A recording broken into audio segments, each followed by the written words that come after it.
What is gravy, everybody? Welcome back to the channel. I just got my first ever PSVR Platinum in Horizon Call of the Mountain, and I'm not gonna lie to you, it almost crippled me. If you saw my VR unboxing video, then you already know how things started off, but what you didn't see was I replayed that intro mission 4 damn times. Don't ask. This did mean, however, I picked up a decent number of trophies early on, most notably the Clean Run trophy for finishing a mission without dying, taking down a grazer for no reason other than I'm a cruel bastard, and the Alerted trophy for shooting all the warning beacons in a single mission. When I finally moved on to mission 2, I took the left path to complete the first legendary climb, crafted myself some cheeky fire arrows, and took down a group of glint hawks that were just as annoying to fight as you would imagine. Oh, and did I mention Aloy actually makes a sneaky cameo in this mission? You love to see it.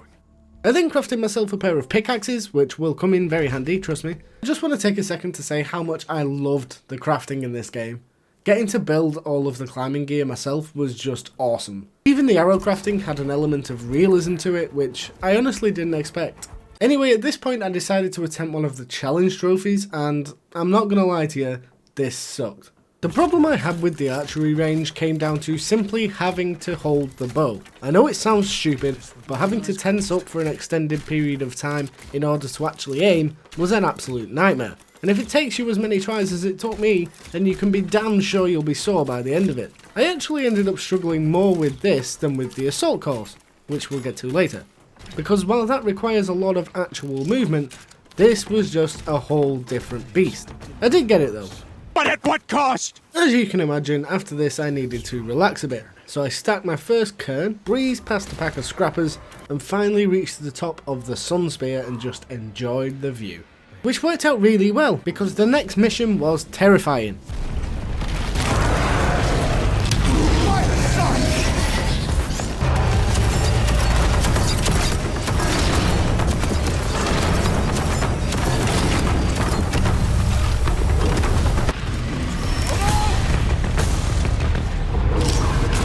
Needless to say, a swift change of pants was required. Honestly, this right here is what I've been waiting for the entire time.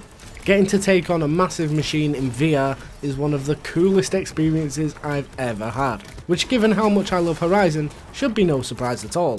Anyway, I grabbed a couple of the miscellaneous combat trophies before bringing the Thunderjaw crashing to the ground, and finally figured out why the machines were suddenly attacking Dawn's Grasp.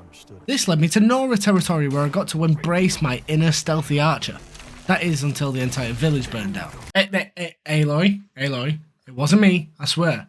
Just put the bow down. After such a close call, I decided now was as good a time as any to take a little boat ride. And luckily the game has a mode specifically for that. The Machine Safari acts exactly how I imagine a ride at Disneyland would. And if you want to showcase VR to the non-gamer in your life, then this is the perfect way. Even my mum did it, and the last time she played the PlayStation was when she beat my brother in a race on the PS2.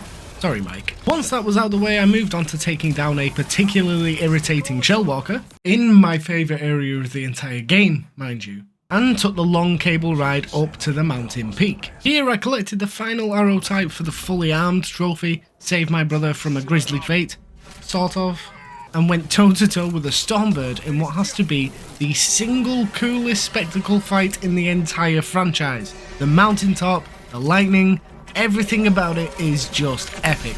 And I beat it with a bow and arrow, because games. However, after getting the next trophy for crafting the final tool, I started to feel the pain. That sharp, rippling back pain that only gamers and old people will ever understand. Okay, so I'm being a bit dramatic, but the pain was real.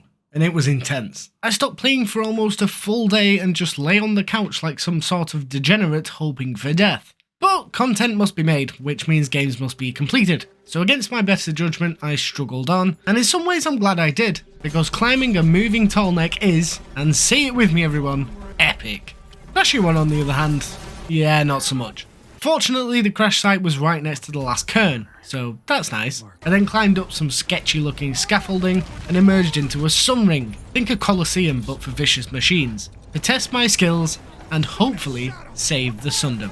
Now I'm not usually one to complain, but this was my least favourite large machine fight in the game. I know the Fireclaws are actually menacing machines in the Horizon universe, but it just doesn't have the same weight as the Thunderjaw or the Stormbird in my opinion.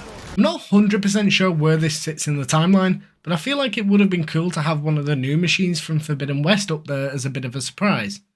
But hey, that's just me being picky. Anyway, with the story done, all that's left is a couple of miscellaneous trophies and the collectible cleanup. How hard can that be? The first miscellaneous one was fine, yes. All you have to do is sneak past some watchers. But trying to clean up the collectibles was tedious to say the least. The legendary climbs were fine. I mean, there's only 6 and some of them are story related. Even the lore collectibles are reasonably doable as long as you're keeping your eye out. And realise that there is one in the challenge hub that isn't tracked for reasons. But there are 111 warning beacons in the game. 111! And this isn't like normal collectible hunting where you can sit there and follow a guide because, oh yeah, you've got a VR headset glued to your face. I ran through mission 9 about 5 times trying to find out which of the beacons I'd missed because I suck at memorising things and kept forgetting the locations. Seriously, outside of the archery range, this was easily the most frustrating part of the entire platinum. To top things off, when I did finally find the last one and pop the trophy, the pain had come back tenfold and I spent yet another full day curled up on the couch wondering which deity was most likely to alleviate my suffering. Turns out none of them gave a crap, they just told me to take drugs and man up. So the next day I geared up, dosed up, and wised up thanks to Brian at PS5 Trophies, and after 2 or 3 attempts I made it through the assault course in 1 minute 51 to achieve not only the high score, but that precious platinum trophy. I'd actually never even finished a VR game before, let alone got the platinum in one. So when I saw that this game was getting made, making it my first VR platinum was a no-brainer. The entire time I was in the world of Horizon I was in awe.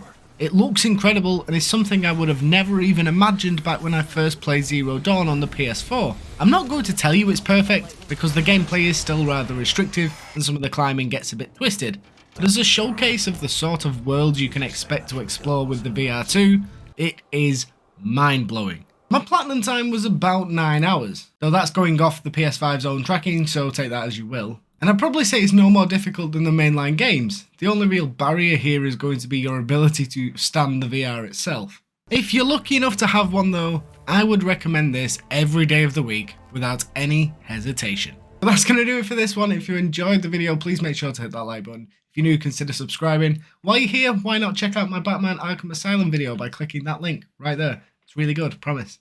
Either way, thank you so much for watching and I shall catch you next time. Now I really have to get back to Cuphead.